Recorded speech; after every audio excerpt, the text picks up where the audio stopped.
예, YTN 라디오의 신율의 뉴스 정면 승부 2부 시작합니다. 매주 목요일 날은 목요 천막회로 시작을 하죠. 오늘 또 두 분 나와 계십니다. 한 분씩 소개해드리죠. 먼저 조청래 전 여의도연구원 부원장이십니다. 안녕하십니까? 안녕하십니까, 조청래입니다. 예, 그리고 더불어민주당 법률위 부위원장이시죠. 조기현 변호사 나와 계십니다. 안녕하십니까? 네, 안녕하세요. 예.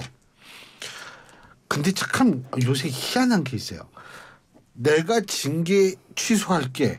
이래도 욕먹는 경우는 아주 드문 경우인데 지금 징계 취소를 의결했는데 이준석 전 대표, 홍준표 대구시장 오히려 비판의 강도 높이고 있습니다. 어떻게 보십니까? 조청래 부원장님. 글쎄요. 이게 이제 당이 징계 취소를 결정했으면 그냥 갈 수밖에 없는 거 아닙니까? 그러면 뭐 대상이 된 당사자들이 뭐 당원권을 행사하든 안 하든 그런 그분들의 선택지로 가는 거고요. 지금 두 분이 강하게 반발하는 것은 제가 보기에는 첫 번째는 징계가 이루어진 절차나 과정에 부당하다 이런 마음을 가졌던 것 같아요. 징계를 받을 사안이 아닌데 징계를 해놓고 왜 이렇게 마음대로 베풀듯이 하느냐. 이게 첫 번째인 것 같고요. 두 번째는 정치적 이유가 좀 있는 것 같아요. 특히 이준석 전 대표 같은 경우에는 이게 이제 계속 자신의 정치적 선택지를 넓혀왔잖아요. 뭐 언론에서는 신당 창당이라든가 뭐 대구 무소속 출마라든가 이런 얘기까지 막 유포가 됐는데 어쨌든 그게 선택지가 뭐든지 간에 계속 넓혀왔습니다. 그러면서 상당히 공세적인 자세를 유지해 왔는데 이게 징계 취소로 들어가면 사실은 자신의 지역구인 노원병으로 이렇게 쪼그라들거든요. 그걸 받아들였을 경우에. 그런데 지금 느낌은 이준석 전 대표가 다음 국회는 무조건 입성하겠다라는 목표를 가진 걸로 보여집니다. 그래서 자신의 정치적 입지가 좁혀지고 선택지가 좁혀지는 데 대한 심리적 거부감도 있는 것 같고요. 그다음 또 한 가지는 당 지도부에 대해서 서운한 감정을 가진 경우도 있어요. 홍준표 시장님 같은 경우 그런 경우인데 사실은 귀책 사유가 수해 골프라는 게 있기 때문에 홍준표 시장님 같은 경우는 뭐 제가 볼 때 조금 어른으로서의 좀 아량 넓은 모습을 보여주면 더 좋겠다 이런 생각을 가졌습니다. 지금 조청래 부원장님이 신당 얘기하니까 잠깐 제가 좀 조기현 변호사님께 여쭤보는 게 비명계 신당 가능성 얼마나 보세요? 거의 없다고 봅니다. 왜요? 사실 지금쯤이면 뭐 그런 움직임이라든가 그런 뭐 논의가 시작되는 것들이 포착이 돼야 되는데 사실 거의 없어 보이고요. 한참 갈등이 첨예됐던 시점에서는 그런 얘기를 하시는 분들이 있었던 것 같은데요. 이번에 구속영장 기각 이후에 이재명 대표 체제가 뭐 리더십이 안정되고 총선까지 가는 것에 대한 어떤 불확실성이 제거된 이후에는 뭐 새로운 당으로 간다라는 논의는 거의 없어졌고요. 이 안에서 이제 어떻게 공천 과정의 공정성 요구를 할 것인지 뭐 최병 위주 중심의 당 운영에 대한 어떤 리스크에 대해서 어떻게 비판하면서 뭐 솔직히 말하면 총선에서의 어떤 일정 정도의 지분을 확보할 건지 이런 논의에 집중하는 것으로 보입니다. 뭐 신당 논의는 시기적으로 그렇고 인물론적으로도 그렇고 지금은 뭐 논의되고 있지 않는 것으로 알고 있습니다. 또 궁금한 게 이준석 대표가 김종인 위원장 전 위원장 방문하면서 중요한 결정을 하기 전에 이게 찾아뵙는 거다 뭐 이런 식의 언급을 했는데 그 중요한 결정이 뭘까요? 신당 창당이요? 글쎄요. 저는 뭐 그렇게 크게 의미 부여할 내용은 없었을 거라고 봅니다. 이게 이제 신당이라고 우리가 얘기를 하려면 뭐 기성정당하고 구별되는 강력한 독자 세력이 있든지 아니면 강력한 지역 기반이 있든지 이렇게 해서 이게 양당 체제를 파먹어 들어갈 수 있는 지지층을 파먹어 들어갈 수 있는 기반이 있어야 되는데 지금 신당은 좀 붕 떠 있어요. 뭐 중도층 무당층을 겨냥하고 뭐 간다 뭐 이런 건데 역대 제3지대 정당이 그렇게 해서 성공한 예는 없습니다. 친박 세력은 TK, PK를 파먹었고요. 국민의당은 호남 기반을 파먹었거든요.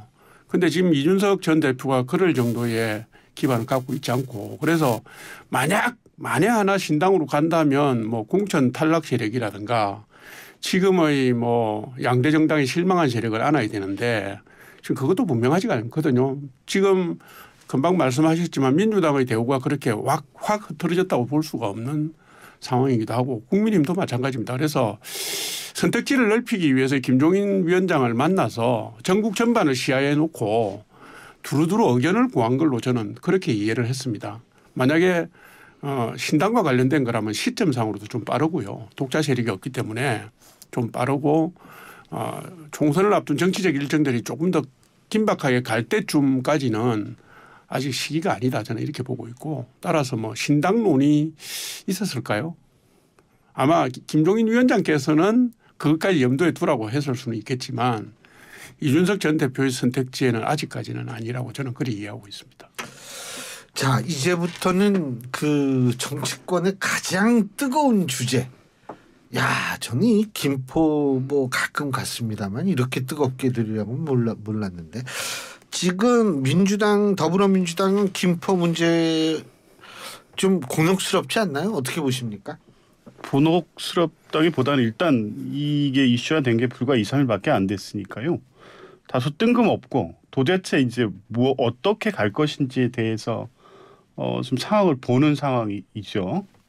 이게 당초에 김포에서는 뭐 김포 시민들 또 거기에 이제 여당 정치인들의 입장이 있었기 때문에 서울 편입은 얘기가 나오고 있었지만 사실은 뭐 중앙 정치권이라든가 뭐 국민들 일반은 전혀 생소한 얘기였잖아요. 근데 갑자기 30일 날 그 수도권 대책협의회 가가지고 이거를 당론으로 받는다고 김기현 대표가 말씀하시고 그 다음 날 바로 연이어서 이 국민의힘 여당수 윤재욱 원내대표가 지역을 더 확대해서 실제 서울 그 교통 이 출퇴근 인구가 많은 지역까지 확대해야 한다는 아주 구체적으로 언급을 하면서 갑자기 불거졌기 때문에 뭐 사실은 이게 뭐 선거 전략으로 나와서 추진되고 있다는 건 알고 있고 국민의힘도 그걸 부인하지는 않고 있잖아요.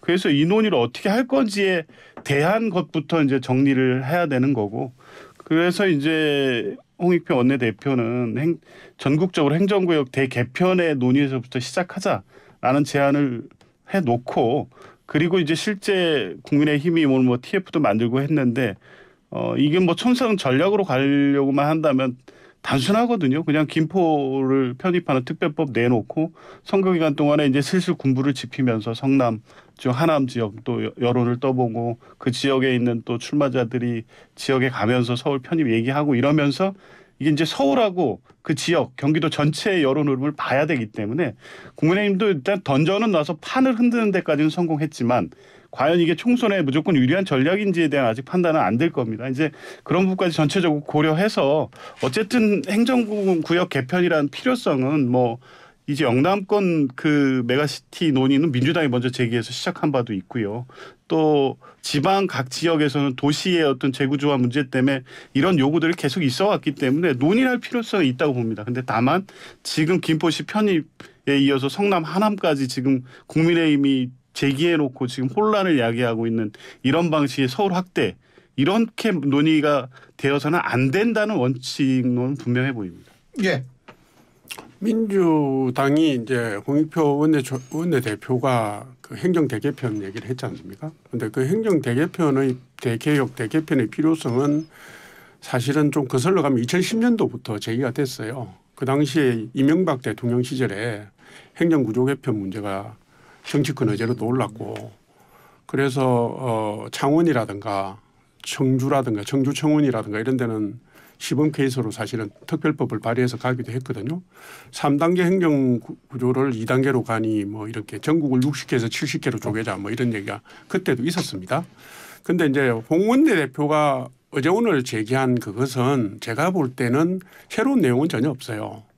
제가 딱 보고 느낀 것은 민주당이 많이 당황하고 있구나라는 거였고. 아니 왜냐하면 훅 들어없으니까 이거 얼마나 놀라겠어요. 네, 너무 많이 당황하고 있고 그래서 프레임 전략의 일환으로 그걸 제기한 걸로 보이고 이게 이제 그 뉴타운 잘 아시지만 서울의 뉴타운 개발을 하면서 그것이 서울 주민들에게 강한 영향을 미쳐서 선거에도 그 결과가 반영된 적이 있었지 않습니까?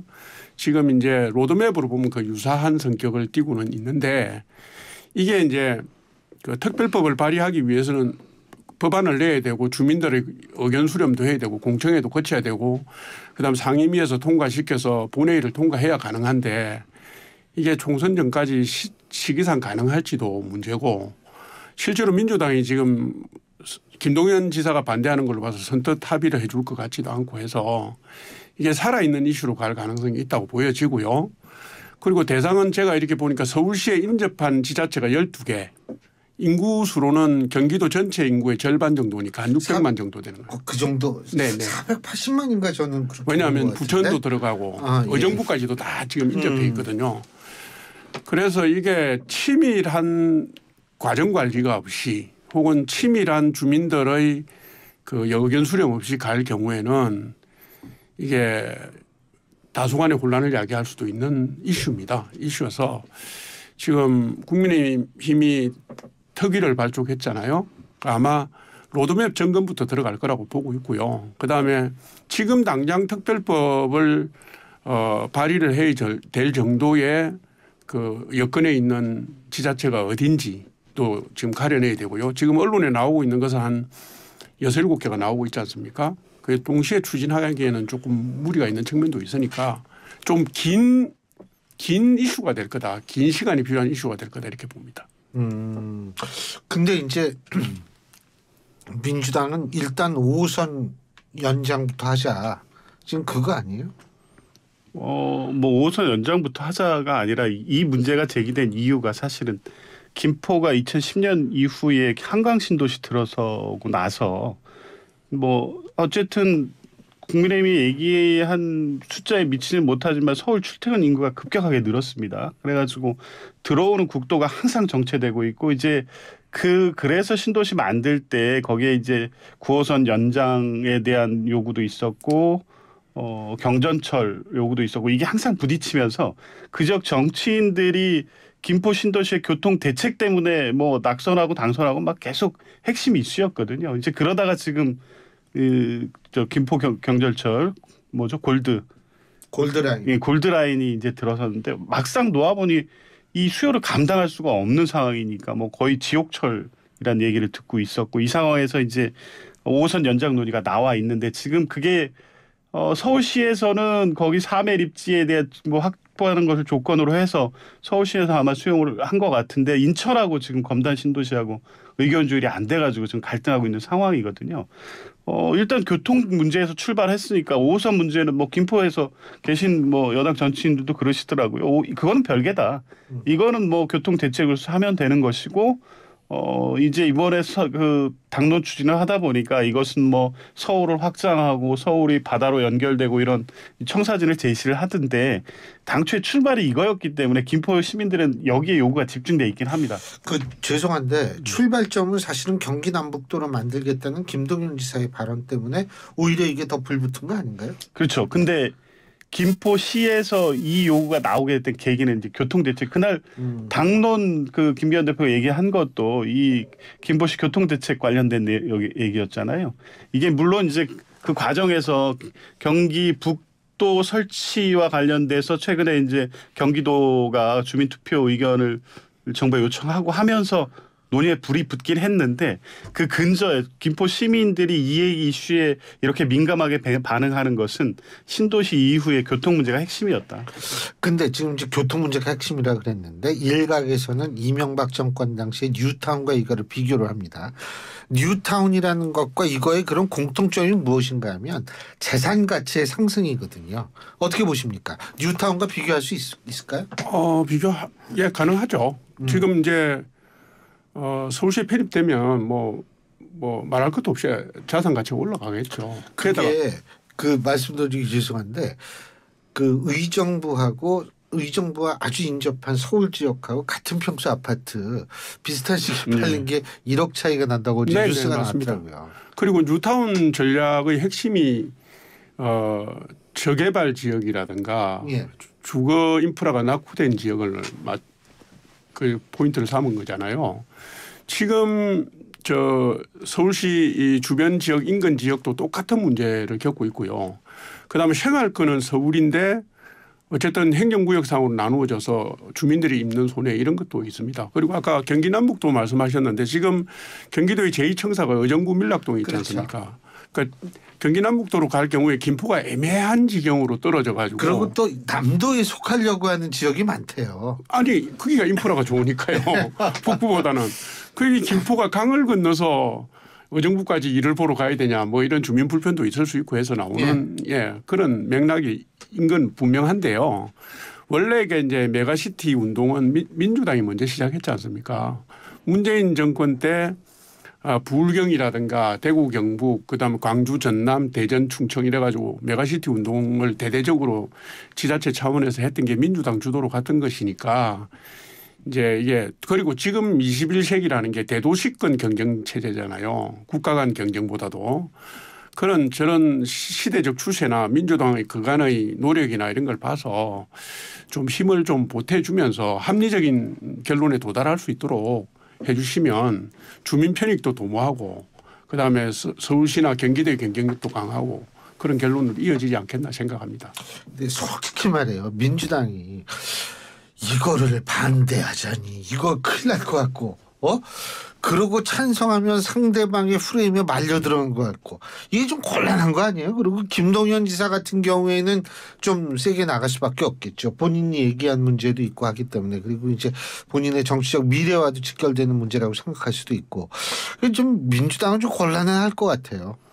반대는 못 하잖아요. 지금 당장은 이제 이 며칠 사이에 제기된 이슈다 보니까 어떻게 대응할지에 대한 입장 정리가 아직은 안 돼 있는 건 맞는데요. 이 이슈가 그렇게 불리하거나 무조건 향후에 어떻게 하느냐가 총선에 크게 불리한 영향을 미친다 이렇게까지 고민하지는 않는 것 같습니다. 왜냐하면 이제 지금 말씀 중에 죄송한데 서울 수도권은 그럼 어떻게 반응할 거라고 보세요? 서울은 수도권이에요. 서울은. 예, 서울은 저는 뭐 찬성 여론이 높을 것 같지 않습니다. 서울 시민 전체적으로. 왜요? 이 서울이 확장되는 것이 지금 서울 안에도 강남북 간 불균형 문제가 심각하잖아요. 집값 차이도 있고 그렇죠. 거기에 대해 소외감도 있고 각 구청별로 예산 자립도 재정 자립도 문제도 심각합니다. 이런 문제 해결을 위해서 지금 오세훈 시장이 5대 권역으로 나눠가지고 균형 발전 계획도 작년 말에 내놨거든요. 서울 안에서 문제도 지금 서울시가 해결하지 못하고 있는데 그것을 지금 선거 때 갑자기 뭐 성남, 하남 막 요구하는 지역까지 확장하자고 하면 서울이 어떤 확장됨으로써 서울 시민이 얻게 되는 이익은 뭐 거의 없는데 그 외에 뭐 그 지역이 집값이 올라간다 이런 것도 서울에는 아무런 이득이 되는 게 없고요. 또 그리고 또 문제는 이게 현실화 가능성이 있느냐 이런 겁니다. 뭐 서울 시민들의 입장에서는 이제 결국에 그렇게 해서 편입되는 그 자치시의 어떤 예전 재정이 통합돼 버리지 않습니까? 그러면 이게 어떻게 서울시에 유리할지 불리할지 뭐 이런 부분에 대한 근거도 없고 단적인 예를 들면 지금 5호선 문제만 보면 지금 상태로 하면 서울시는 이게 광역철도에 이기 때문에 서울시가 부담하는 거는 없습니다. 그냥. 근데 그게 국비에서 70%를 지원하고 이 김포시에 30%인가 이렇게 되는데 만약에 김포를 서울로 편입하게 되면 서울시 예산이 40%가 들어가고 국비는 40%밖에 안 되고 서울시가 나머지를 부담해야 돼요. 그러면 서울시 예산 부담이 편입된 시 때문에 서울 시민들의 어떤 복지나 재정 여력을 더 어렵게 만드는 상황이 초래될 수 있기 때문에 김포만 해도 그런데 성남 하나로 확장됐을 때 이 편입되는 지역들의 어떤 요구들이 다 있을 거란 말입니다. 그냥 단순하게 서울 시민이라는 자격을 부여하는 것으로 끝나지 않을 텐데 서울에서 거기에 요구할 수 있는 것과 성남이나 뭐 포함되는 김포에서 요구하는 수준을 플러스 마이너스를 계산해 보면 서울에 이득될 게 거의 없다고 보여져요. 그러면 이런 논의가 계속되고 내용이 구체화될 수 있도록 되면 될수록 서울 시민들은 이것은 뭐 서울시에 아무런 도움이 되지 아니다라는 판단에 이르지 않을까. 일단 조충렬 부원장님 서울 시민 동의하세요? 서울 시민들. 예, 뭐 생각이 같은 부분도 있습니다. 일단 이게 훅 들어왔기 때문에 여야 간의 이슈일 뿐만 아니라 경기도민이나 서울 시민들도 아직 여론이 형성되는 이 숙성 기간이 없어서 반응이 아직 구체적으로 안 만들어져 있는 것 같아요. 그런데 제가 볼 때는 이렇습니다. 이게 옳으냐 그러냐 이런 차원에서 접근하기보다는 그 행정 통합 문제는 통합 문제대로 추진하고 뭐 5호선 연장 문제라든가 교통 인프라를 바꾸는 문제라든가 이런 거는 그 따로 또 추진하면 되고요. 또 서울시의 낙후 지역 그 인프라가 약한 지역들에 대한 개발이나 지원이나 이건 이거대로 또 가야 되는 거거든요. 그런데 만약에 서울시와 주변 지자체가 바로 통합하는 형식으로 갈 수 있겠느냐 하는 이런 문제도 있습니다. 예를 들면 서울에 인접한 도시 중에 안양도 서울에 인접해 있고요. 의정부도 인접해 있고 김포도 인접해 있고 뭐 양주도 인접해 있고 뭐 이런 식입니다. 그러면 가령 예를 들어서 안양시가 통으로 서울시로 들어올 수 있느냐 뭐 이렇게는 어려울 거거든요. 그러면 예전에 그 대도시가 주변 지역을 편입하는 방식은 생활권이나 뭐 이런 교통이라든가 뭐 사회 인프라를 다 따져가지고 필요한 지역에 한해서 쌍방간의 합의를 통해서 일부 지역을 편입하는 이런 방식으로 해왔지 않습니까? 지금 이제 얘기가 너무 확대돼 가지고 서울시에 인접한 12개 지자체가 다 서울시로 편입된다. 이거는 진행하기도 힘들고 있기도 힘든 문제여서요. 조금 더 아까도 제가 말씀드린 게 조금 더 복잡하고 좀 지루하지만 어려운 과정에 협의 과정이나 논의 과정이 필요하고 치밀한 과정 관리가 필요하기 때문에 이게 옳으냐 주민들이 이게 찬성하겠냐 반대하겠냐 이런 식으로 접근하기는 좀 어려운 문제라고 봅니다. 사실 제가 이거 여쭤본 게 국민의힘에서도 중량 쪽이나 뭐 이런 쪽에 이 지금 출마를 생각하고 있거나 당협을 이끌고 있는 분들은 좀 상당히 좀 부정적인 얘기를 하는 것 같더라고요. 아니 같은 서울 내에서도 지금 이게 안 되는데 이거 넓히는 게 이게 그래서 제가 사실은 이게 서울 시민들이 관심이 없거나 아니면 부정적이거나 이런 얘기가 나올 수 있을 것 같아서 여쭤본 거였어요. 시간이 가면 뭐 찬반간의 여론이 조금 더 구체화되리라고 봅니다. 지금 이제 국민의힘에서는 지금 교수님 말씀하신 것처럼 뭐 중랑이라든가 도봉이라든가 그 인접 지역의 구들에서는 이게 이제 시비가 엇갈리고 있거든요. 이게 이제 지금까지도 손해를 많이 봤는데 이렇게 넓혀졌을 경우에 그게 보상이 되겠느냐 하는 그런 정서가 만들어지고 있는 건 사실이고요. 만약에 이거를 이제 특위라든가 이런 데서 구체화시켜서 나간다면 그 부분에 대한 고려까지 계획까지 내놔야 되는 그런 상황인 건 맞습니다. 딱 한 가지만 덧붙이면 이게 네. 접근 방식이 잘못된다고 보는 게요. 이 행정구역 개편하려면 편입하는 방식은 뭐든 두 가지 트랙이 있잖아요. 특별법으로 하는 방법이 있고 주민 동의 절차를 거치는 방법 두 가지가 있습니다. 그런데 지금 이거 특별법으로 간다는 건 뭐냐면 일단 던져놓고 선거 때 여론을 좀 보겠다는 건데 예. 특별법으로 갔으려면 메가서울의 어떤 플랜을 만들어 놓고 그걸 갖고 서울 시민을 설득했다면 서울 시민의 어떤 동의도 많이 있었을 거예요. 근데 선거용으로 던져놓고 주민 동의 절차를 가야 되는 상황이니까요. 예, 알겠습니다. 자, 우리 또 다음번에 얘기도 할 수 있을 거예요. 오늘 두 분 말씀 여기까지 듣겠습니다. 고맙습니다. 감사합니다. 예, 지금까지 조청래 전 여의도 연구원 부원장, 조기현 더불어민주당 법률위 부위원장 두 분과 함께했습니다.